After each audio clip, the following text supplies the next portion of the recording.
Olá, amigos! Sejam muito bem-vindos a mais um momento aqui no nosso canal, onde vamos falar um pouco mais sobre o universo do direito. Eu vou pedir para vocês para não ficarem muito atentos ao fundo, porque nós estamos num momento de transição. Eu estou saindo de uma casa para outra. Então é um momento que eu preciso deixar esse ambiente assim do jeito que ele está. Hoje eu prometi para vocês fazer um vlog, ou pelo menos um vídeo falando sobre cada período do direito. Então hoje eu estou no sétimo período, fiz um do sexto, e agora eu vou falar para vocês um pouquinho do sétimo, como foi. Eu passei um momento difícil no direito com família, cuidando do meu pai, e nisso eu perdi algumas disciplinas em direito. Eu sou aluno, bolsista, e acabou que eu não consegui o rendimento de 75% do curso. O que aconteceu? Eu lutei, conversei com a faculdade, conversei com o pessoal do ProUni e eu consegui manter a minha bolsa.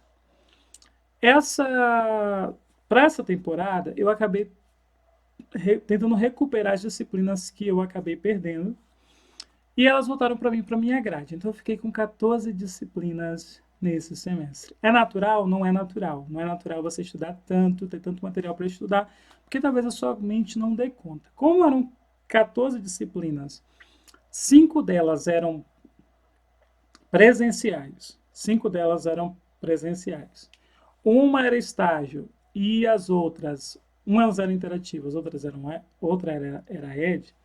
Então o que eu fiz? Eu fiz um tanto de disciplinas que dava para fazer, só que eu precisava me programar. Então eu me programei que eu tinha estágio, então no momento eu tinha que tirar para estágio, conteúdo daqueles assuntos de estágio, então petições, agravos, embargos, apelação. Então, esses estudos eu estudava junto com as aulas que eram dadas na aula de estágio. Tive assuntos de direito processual nos 3 ramos do direito processual penal, direito processual civil, do trabalho não, desculpem, do trabalho não, mas tive direito processual. Então, eu tinha que entender que eu precisava tirar um tempo para fazer essas 14 disciplinas. Não eram 14 disciplinas em si, mas eram 14, como se fosse 14 disciplinas, 14 conteúdos que eu precisaria dar conta. Então eu fiz uma tabelinha, coloquei os prazos de entrega de atividades, os prazos de provas, de avaliações parciais, oficiais, as atividades em sala de aula, fiz uma tabela de prazos para que eu pudesse dar conta. E nisso eu fui fazendo todos os dias um cumprimento de um prazo, de uma atividade para dar conta dos prazos. Então, se você está fazendo algum curso ou precisava ter alguma meta, é bom que você faça isso, um cronograma. Sempre que eu fazia o cronograma, dava certo. Então, eu fiz o cronograma no primeiro bimestre, o cronograma no segundo bimestre, para que eu pudesse dar conta dessas disciplinas. Os meus colegas me perguntaram, William, como é que você consegue? Eu consegui porque eu fui uma pessoa organizada, disciplinada, e aí ficou mais fácil dar conta dessa tanto de conteúdos, tanto de atividades para poder fazer. Gente, vamos falar agora. Eu já falei para vocês que como foi o meu semestre, que foram 14 disciplinas. Eu sei que a OAB são 17, então já estou me organizando para entrar nesse pique de estudos para a OAB. Então, foi 17 disciplinas, graças a Deus deu tudo certo, mas vamos falar para vocês agora algumas dicas de alunos, para alunos de direito que querem bem nas provas, né? Eu, que fiz 17, posso dizer como é que deve ser, né? Lembrando que fora as presenciais, as outras que eram interativas e também estágio e tal, o que acontece? Eram difíceis, muito mais complexas do que as presenciais. Então, vale a pena parar para observar o que eu vou falar aqui agora. Gente, eu falei para vocês que cada professor em sala de aula tem a sua metodologia. Eu venho da educação, então eu sei muito bem o que é isso. Você se programar, tem uma didática para poder dar aula. Quando nós vamos estudar o universo do direito, existe uma certa dificuldade dos professores de terem uma metodologia específica Eles têm a metodologia específica deles, mas não tem uma metodologia geral para o curso do direito. Como ensinar direito civil, como ensinar... Tem aquela, como eu posso dizer, nós temos a carcaça de cada disciplina. Por isso que nós temos aqueles manuais que eles vêm trazendo a carcaça do curso. Eu não trouxe o manual aqui para vocês, mas vocês, quando pegarem o manual, vocês vão ver lá. Direito penal parte geral. Aí tem vários títulos. Aqueles títulos vão dividindo a matéria por partes e partes.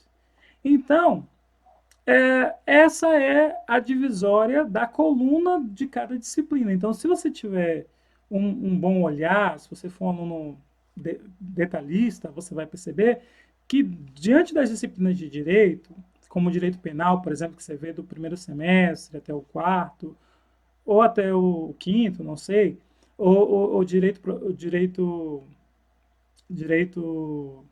civil, que você vê até o final do curso, incluindo direito processual, o que acontece? Nós temos a parte geral e a parte especial, que ela traz vários títulos, e nós precisamos acompanhar aqueles títulos. Então, quando você for estudar na faculdade, se você não conhece a metodologia do professor, por outros alunos que já estudaram com ele, se você não estudou com esse professor, tente escolher um livro ou um manual que você consiga estudar aquele conteúdo, aquele assunto, uma doutrina ou um manual, falando sobre a doutrina, que você consiga dar conta daquele assunto, daquele conteúdo, aprender. E aí sim, depois que você aprender fácil, você vai para os livros com linguagem mais complicada e trabalhando a profundidade do assunto. Quando os professores falam no direito que os alunos não devem se preocupar com a doutrina escolhida pelo professor, é porque o professor tem o seu conhecimento, a sua bagagem de conhecimento, e eles conseguem fazer leituras mais aprofundadas, leituras mais difíceis, mais complexas, de autores que já estão na estrada há muito tempo falando daquele assunto e já tendo uma linguagem muito própria, muito técnica. Nós somos alunos que malmente saímos do ensino médio, então nós temos uma linguagem intermediária. Isso significa que, muitas vezes, para chegar ao conhecimento, à linguagem de um doutrinador, de um autor de livro, com uma linguagem mais rebuscada, nós precisamos ter uma mediação que, em muitos casos, é o professor em sala de aula. Por isso, é muito importante que, quando você tiver um professor em sala de aula, você deve se fixar naquilo que o professor fala, que ele está explicando. E para o livro, então a doutrina, o código, não esqueçam o código, que é muito importante vocês acompanharem as aulas pelo código. Esse é um código de 2016, mas ali eu tenho um de 2018. 2018, porque nós estamos em 2019, que eu já estou para trocar, né, para 2020. E o que acontece? É muito importante que a gente acompanhe o professor em sala de aula, porque ele é um intermediador. Então, ele tem uma linguagem entre a linguagem do doutrinador e a nossa linguagem, então ele facilita. Não existe aprendizagem sem um mediador. Então, mesmo a faculdade de EAD, à distância, ela trabalha com essa ideia de mediação. Quando nós vamos estudar, por exemplo, eu estou estudando estágio, que é a área que a gente trabalha também, direito civil, procedimento comum. Nós trabalhamos a ideia de petições. O que acontece? São disciplinas que se auxiliam. Quando eu estudei direito civil, quando eu fui estudar direito processual civil sozinho, sem o professor, eu tive dificuldade. Porque não é uma linguagem, nem um conteúdo que é acessível para o meu mundo. Eu não tinha nem estágio. Quando eu comecei a entrar em contato com estágio, eu comecei a visualizar o procedimento comum, as petições, o que os professores falavam, o que a doutrina falava, de uma forma tão simplificada que ficou muito gostoso estudar, porque era a minha realidade. Então, muitas vezes no direito a gente gosta daquilo que está muito mais próximo da nossa realidade. Como muita coisa no direito que abrange a sociedade não faz parte da nossa realidade, como no meu caso, direito penal, eu quase não ouvia falar, só ouvia quando alguém morria, quando alguém ia para a cadeia, etc, etc. O que acontece? Eu precisei mergulhar naquele ambiente, num ambiente com uma terminologia própria, com conceitos próprios, com linguagens próprias que eu não conhecia. Precisei me familiarizar. Então é muito importante que vocês tenham um dicionário jurídico ou que vocês leiam livros com linguagem intermediária. Na minha faculdade nós temos uma sorte, porque tem livros intermediários, livros feitos por professores, com uma linguagem simplificada e que mostra para a gente o mesmo conteúdo que o professor explica em sala de aula, às vezes tão complexo, de uma forma tão simplificada, que a gente até entende melhor o professor e entende melhor os doutrinadores. Caso você não consiga ter essa visão sozinho e encontrar isso de forma tão fácil, acessível, o que acontece? Usem os artigos. Não estou falando artigo, texto de lei, não. Artigos acadêmicos, onde estudantes que já estão em estágio, já estão em contato com alguma área do direito, vão falar daquele assunto para poder ganhar um mérito dentro da academia, mas que vão trazer para você aquele conhecimento numa linguagem mais simples. Então, muitas vezes em direito, eu desvalorizei o artigo acadêmico e estou lá lendo a doutrina, estou lá me matando para estudar o que o professor passou em sala de aula e não corria atrás de artigo acadêmico. Quando era dia de prova, eu me dava aquele tique, aquele estalo, e eu ia ler o artigo científico. Quando eu pegava para ler, como se fosse uma leitura, assim, de final de semana, uma leitura, sabe, esporádica, o que acontece? Estava ali o conhecimento simples, o assunto ali fácil, e eu não dei valor. Então, às vezes eu perdi uma questão porque eu não dava valor para o artigo acadêmico. Tem a sua importância? Tem, porque é para o mundo acadêmico. Então, vale muito a pena vocês estudarem o artigo acadêmico. Esse material que eu tenho aqui é um material extraído da aula de um professor em sala de aula. Então, a primeira dica que eu dei para vocês é o quê? Vocês leiam o assunto, escolham a doutrina, escolham uma doutrina ou um livro, manual, um curso da disciplina na linguagem mais acessível, depois partam para a linguagem mais rebuscada. Fora isso, leiam artigos, sim, artigos acadêmicos. Não estou falando científicos, monografias, artigos acadêmicos sobre aquele assunto. Façam o seu próprio caderno de estudos. Segunda dica, façam o seu próprio caderno de estudos. Eu tive aula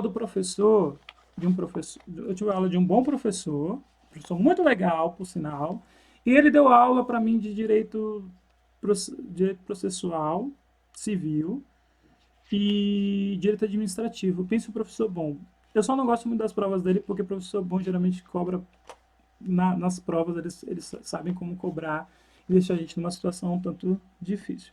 Mas, fora isso, o professor ele tinha uma boa didática para poder dar o assunto. É tanto que eu disse para vocês que eu aprendi direito civil, direito processual, quando o professor falava e eu ia para as aulas de estágio, eu visualizava aquilo que era a realidade, ou seja, o conteúdo na prática.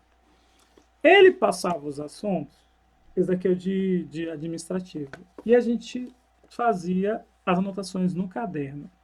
Façam essas anotações. Além de fazer o assunto, ou de ter na sala de aula, de vocês levarem para a sala de aula o livro, a doutrina, o manual, o curso, com o conteúdo, com o assunto que o professor está dando naquele dia, como se fosse uma aula prévia, né? Que tem muitas faculdades como a minha que tem aula prévia, aula que você já recebe material antes da aula acontecer. Vocês façam suas anotações. Ou vocês leem aquilo que já está pronto no curso, no manual, no artigo científico, no artigo acadêmico, científico, né? Ou vocês fazem isso, vocês anotem, façam com a mão de vocês. Ou digitando. E façam anotações. Tá vendo aqui, ó? Está cheio de anotações. Deixa eu ver aqui, né? E o material tem anotações. Deixa eu ver onde é. Aqui. Tem anotações. Tem marcações. Aqui, ó. Eu fui para um site de concurso, site de questões, porque eu não sei quais bancas os meus professores tiram as questões das provas objetivas, e eu encontrei essas informações que eram do assunto, mas que ele não tinha falado com profundidade. Então eu fui e acrescentei no meu material. Estão vendo? Eu nunca estudo apenas pelo que o professor fala. Eu tenho que matar, não é matar, né? É matar que fala, mas eu falo mapear o conteúdo daquela disciplina. Então, estou estudando procedimento comum, eu tenho que mapear procedimento comum. Aqui para vocês verem os prazos, olha, marquei os prazos de vermelho, porque aluno de direito, tá vendo aqui, ó, administrativo, né? Homologação, 30 dias para tomar posse, mais 15 dias para o exercício, caso contrário, perde efeito, tá aqui, né? Não é exoneração. Então, eu vou marcando, fazendo essas marcações. Aqui atrás, eu encontrei um material em branco, eu fiz anotações. Isso é muito importante.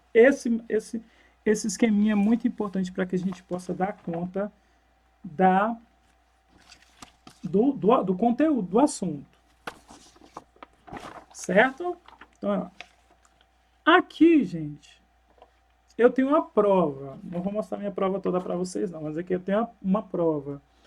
Quando a gente faz, na minha escola, na minha faculdade, por exemplo, nós estamos fazendo a avaliação continuada. Então, nós estamos estudando, mastigando o assunto da matéria o tempo todo. Então, na segunda prova, nós estamos vendo o assunto da primeira prova, do primeiro conteúdo da primeira prova e do segundo conteúdo da segunda prova. Então, a gente faz a segunda prova lendo o que a gente lê no livro todo. E aqui ele passou essa prova para a gente, eu estou utilizando ela como auxílio para a segunda prova. Voltando para falar sobre procedimento comum. Gente, nós temos mania de quando o professor é bonzinho demais. Então, a segunda dica façam os caderninhos de vocês. Terceira dica, nós temos mania de quando o professor é bom demais, legal, de não consultar o vade-mecum, o texto de lei. Gente, é muito importante que o aluno de direito, não só em questão de prova, não só por questão de prova, que ele acesse o vade-mecum. Veja bem, eu estou estudando procedimento comum, já estava difícil lendo a doutrina. Já estava difícil encontrar o livro sozinho. Não estou dizendo que meu professor não me auxiliou, mas eu não tinha tanto acesso ao professor. Então, o que aconteceu? Uma sala de 30, 50 alunos, eu não tinha tanto acesso ao professor. O que aconteceu? Eu precisei dar conta de aprender sozinho a didática, né? Uma didática, para poder mapear aqui. Meus colegas que já são mais veteranos, quando o professor fala um artigo, ele já corre lá na lei com o celular para poder encontrar, né, o material. Tipo, vai lá no OAB de bolso e procuram lá. Um só artigo que o professor passa. Mas preste atenção. Quando eu vou estudar procedimento comum, dentro do vade-mecum existe capítulos específicos que só vão trabalhar procedimento comum no texto de lei. E aí o que acontece? O aluno de direito ele fica tão fascinado pela doutrina, pelo que o professor fala em sala de aula, pela brilhante aula do professor, e esquece de consultar o texto de lei.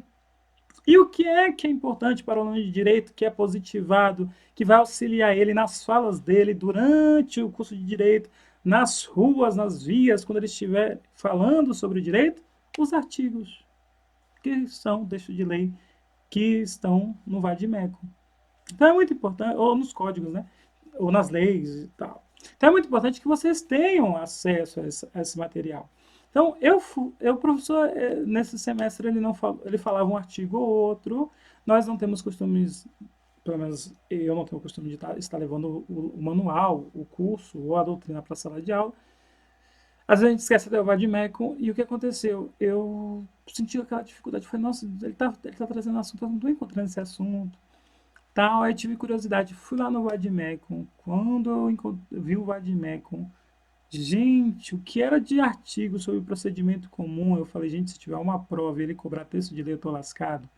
Então, é muito importante que vocês conheçam o que está no texto de lei.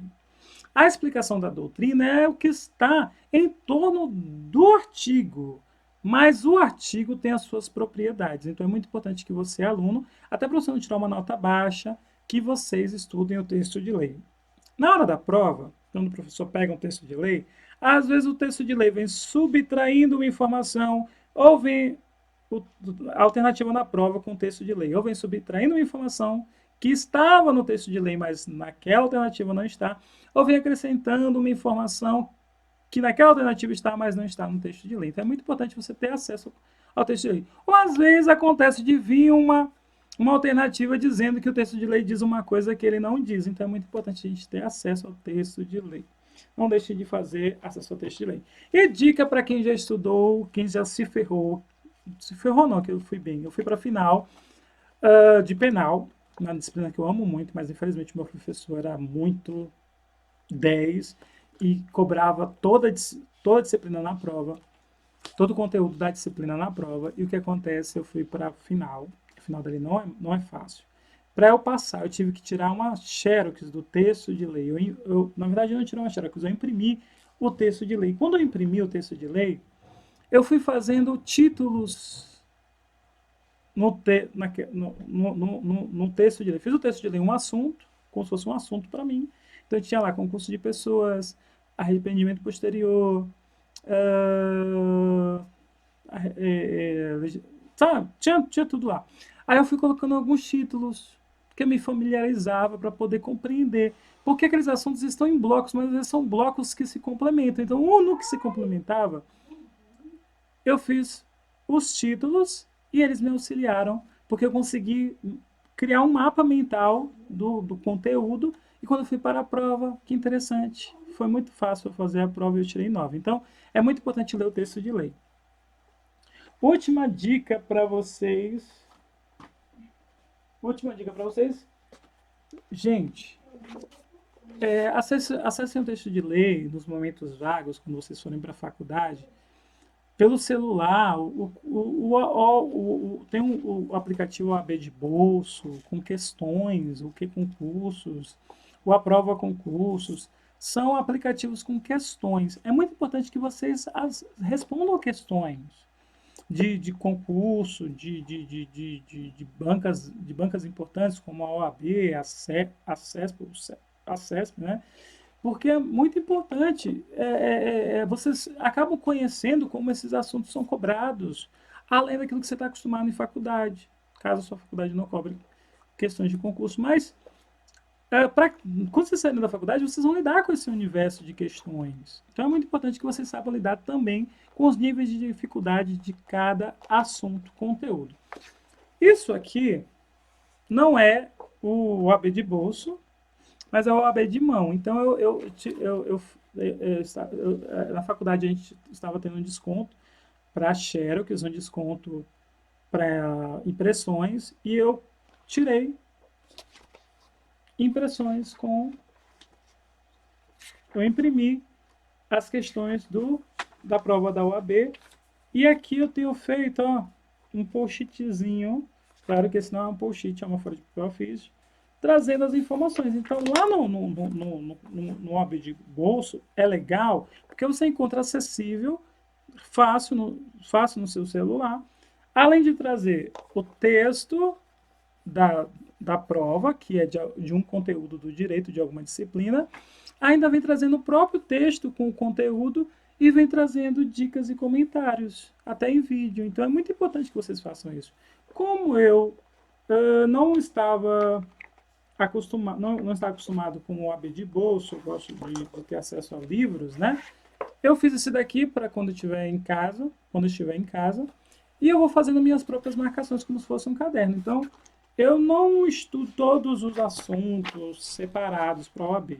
Eu pego uma questão assim por dia, não façam isso, façam um mapeamento do que cai na OAB, dos assuntos que são cobrados, e vão estudando assunto por assunto, as questões que caíram na OAB em cada assunto, mas eu estou fazendo nesse momento diferente. Como eu não estou eu estudo para a OAB e ao mesmo tempo não estudo porque não estou na fase ainda, eu pego uma questão por dia, uma questão que eu tiver na faculdade, no OAB de bolsa na faculdade, vejo a questão, o nível de dificuldade, o conteúdo que foi cobrado, o nível de dificuldade, o que cada alternativa traz de certo e de errado, que torna ela uma verdade ou uma falácia, e vou marcando. Eu não tenho aqui, ó, eu não tenho aqui uma questão, acho que eu tenho uma questão aqui. Vejam, tem um espaço aqui embaixo, e eu fui marcando, vejam, deixa eu ver se dá para chegar pertinho. Eu marquei aqui embaixo o conteúdo, e aqui eu fui fazendo algumas marcações. Eu já faço isso nos PDFs, porque a gente trabalha hoje muito com PDFs, então o PDF que eu usei para imprimir esse material, eu faço em cada prova, eu dou um título para a questão, para eu saber de que disciplina, qual a disciplina que estava sendo cobrada, e vejo dentro da questão qual o assunto. E assisto também as correções das provas da OAB, né? Porque sempre saem correções.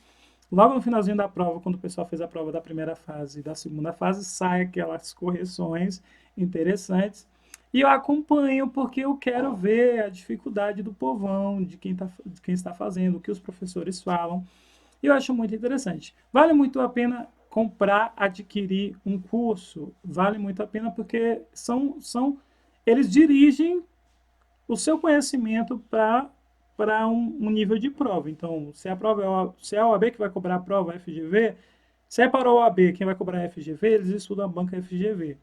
Se é um curso para a Polícia Civil, que é a CESP que vai cobrar, vamos imaginar que a CESP que cobrasse, eles iam estudar a CESP para questões de polícia militar, ensino médio, ensino superior. Então, vale muito a pena você conhecer os assuntos, como eles são cobrados, os níveis de dificuldade, e ter uma familiaridade a isso, né? Então, fazer um estudo disso. Os professores de cursinho fazem esse estudo por você.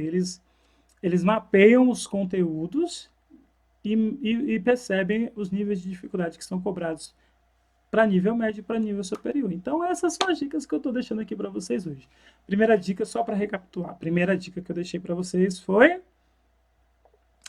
tentem escolher uma doutrina, um livro, um curso que tem uma linguagem simplificada, para que pelo menos vocês entendam o que o professor está falando, ou acompanhem o professor em sala de aula. Segundo,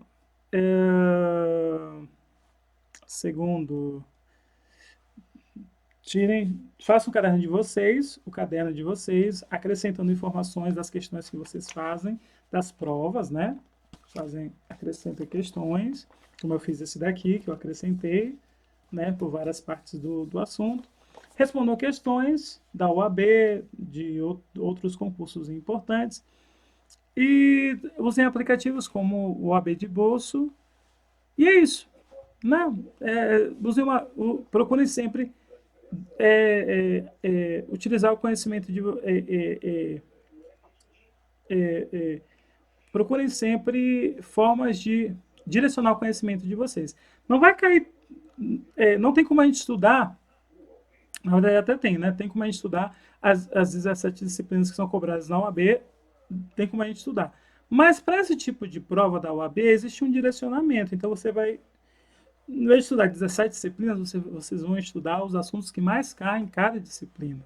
Fica mais fácil. No caso das provas da faculdade, não tem como a gente fazer isso, não tem como saber qual é a metodologia do professor, que tipo de questões ele gosta de cobrar, porque no ensino médio eu fazia isso, dava muito certo, mas na faculdade às vezes a gente tem uma dificuldade, professor de faculdade particular não tá nem aí se o aluno perde ou não, porque a faculdade ganha um dinheirinho em cima também, né? Dos erros dos alunos, mas o que acontece? Se você se direciona, se você ler o conteúdo e mapear ali as formas que aquele assunto pode ser cobrado, dificilmente você vai fazer uma prova e não vai acertar mais de 50% da prova. Você vai ter um rendimento de mais de 50%. Essas são as dicas que eu deixo para vocês.